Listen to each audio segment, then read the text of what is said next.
What's up, everyone? It's Trainer Dell, and in this video I have for you an update on my Noble Knight deck profile. Still running an Artorigus right there as a pet card. I got two other pet cards in here that the three of them you can kind of take out for Ash Blossoms if you want to, and I think obviously it'll make the deck not a bit better, but like a bit better. Because this is not like a deck that's gonna be winning anything anytime soon. The Infernoble Knights were like top tier, and then sadly dropped out of favor, and that's where I was like, you know what? I'll pick some up because the prices went down, and I can actually integrate some of the new cards with the older Noble Knights. So you'll see a little Infernoble strategies in here. So yeah, definitely having fun with this deck. More so than I thought so. The Infernoble Knights obviously like a stronger archetype, but I still love the originals. So one Artorius, because he's just there. He's a vanilla. Gwynethar, Queen of the Noble Arms, she's still here. Three Madrot. I was gonna go down to two, but I think I bumped him back up to three because he just the wombo combos he does and the plays and getting everything out. Three of the Noble Knight brothers, another really good three of like, man, I can't do it. Sometimes I think about going 2 and 2 to add more stuff in, but I just can't. Madrot and the brothers, they do so much for the deck. 2 Custonin helps with some Noble Knight plays and get some extra normal summons off when you use them as XCs or Synchro material. We got Noble Knight Gwaine, really cool. Him and obviously Artorigus can be a little wombo combo. And then Dristin to pop things. Boars for his own wombo combo with Madrot to get like Noble Arms and stuff out. Yvonne, Ivan, basically to get the token and do more like extensions. Then of course we got the Infernoble Knights, and I mean I'm pretty sure you've seen them like everywhere like last year before sadly some cards got hit. But we got Renaud. He's really good. So yeah, if you control a fire warrior monster, you can special summon this card from your hand. If it's summoned this way, treat it as a tuner, and you can only special summon once, whatever per turn. But if this card is special summon, you can target one of your fire warrior monsters or one of your equipped spells that is banished or in your graveyard and except for itself, and add it back to your hand. So nice little recursion. Man, I can't believe how expensive he got. He was at a good price and then like jumped like double, almost even triple of his original price, and then just come back down. So I was like, pick it up now. Ogier. When this card is an equipped spell or equipped card, the equipped monster cannot be destroyed by card effects. You can only use one of the following effects of itself per turn, and if this card is normal or special summon, you can send one Noble Arms card or Fire Warrior monster except itself from your deck to the graveyard. And if this card is in your graveyard, you can target another warrior monster you control and equip it. So that's basically like that last line is mostly what these other Infernoble Knights kind of do. Just like Infernoble Knight, Magus. What this card does is while it's an equipped spell, the equipped monster can't be destroyed by battle. And also, if this card is sent to the graveyard, you can shuffle into the deck 3 of your other fire warrior monsters and or noble arm cards that are banished or in your graveyard, and draw 1 card. So it kind of has like the brothers effect. Then we got Astolfo for my Fate Stay Night fans out there. But yeah, you can banish 1 fire warrior monster from your hand or graveyard to special summon this card from your hand. Then you can make this card's level become the level of that banished monster. And then you can banish this card from your graveyard, special summon this banished card during your second standby phase after the effect activation. Then you can special summon one of your fire warrior monsters that is banished or in your graveyard. So Astolfo just does recursion on himself and something else. Fire Flint Lady, just a really good card for extension plays and stuff. I can't even hold it correctly. So yeah, if you control a warrior monster, and that's any warrior monster, then you can special summon this from your hand. You can only do it once per turn, obviously. And also, you can send this card from the graveyard to special summon 1 level 4 or lower warrior monster from your hand. And if you do, your opponent can't target this card with effects, or that card with effects this turn.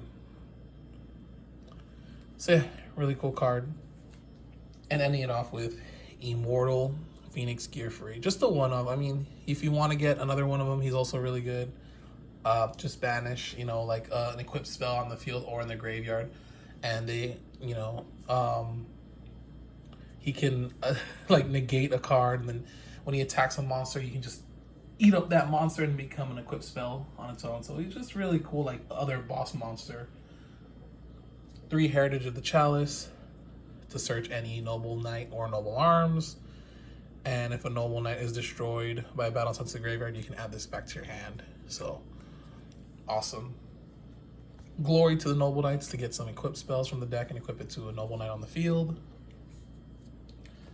Still playing 2 Excalibur and 2 Noble Arms. These are my 2 ofs, basically because, you know, this helps protect your monsters from being destroyed by battle or card effect at least once per turn, and sometimes even 3 times per turn.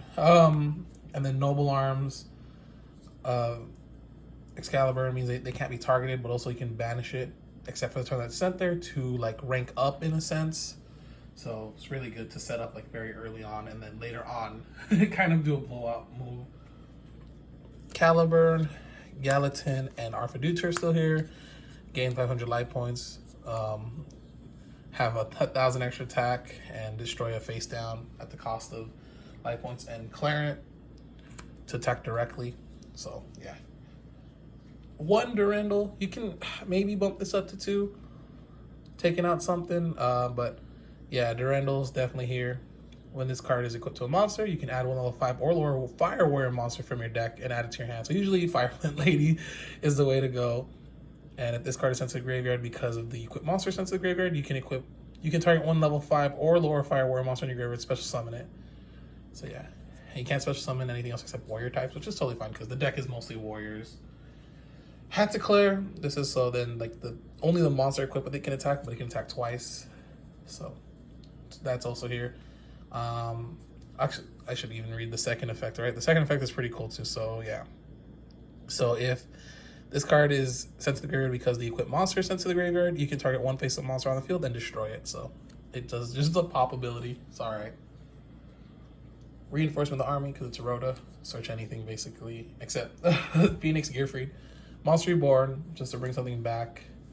And 2 crossover because it's crossover and I think it's sick. Basically, you target a face-up monster your opponent controls and 1 warrior monster you control, and equip that opponent's monster to your monster as an equipped spell. And yeah, if you do, then you know your opponent takes no battle damage, but that's totally fine because you can like just take some strong stuff. And if you can only activate once per turn, but while equipped, if the equipped monster would be destroyed by battle or card effect, then you can just destroy the monster equipped instead. So that's another pet card. You can take out crossovers and the Artorgus for Ash Blossom, and then you have Hand Trap. That's basically it. It's a very offensive orientated deck. There's like no defense. It's like just, you know, but the reason I like this build is because I believe like you can do a combo early in the game and like kind of take care of board, if not like set up one and that your opponent has to deal with. And you're only like 1 or 2 cards away from building a board again, like recursion. Like you don't have to, there's not like a lot of power 1-ofs that once you do a combo and you get your board broken, it's done. You're out of the game. Like this, I've set up like 3 Noble Knights on the field, done what I had to do. They got destroyed, and I'm like, all right, well, I set up for the next turn, so I'm gonna like Noble Knight Madrot, equip, do all this stuff, have Noble Arms, Excalibur in the graveyard, rank up. Like there's just so much things to do. So that's why I like this build. It's a little more, like I said, it's very offensive. So you don't mind if your board gets broken because you're just gonna try to build one back up. So that's basically how I built it. Double Isolde.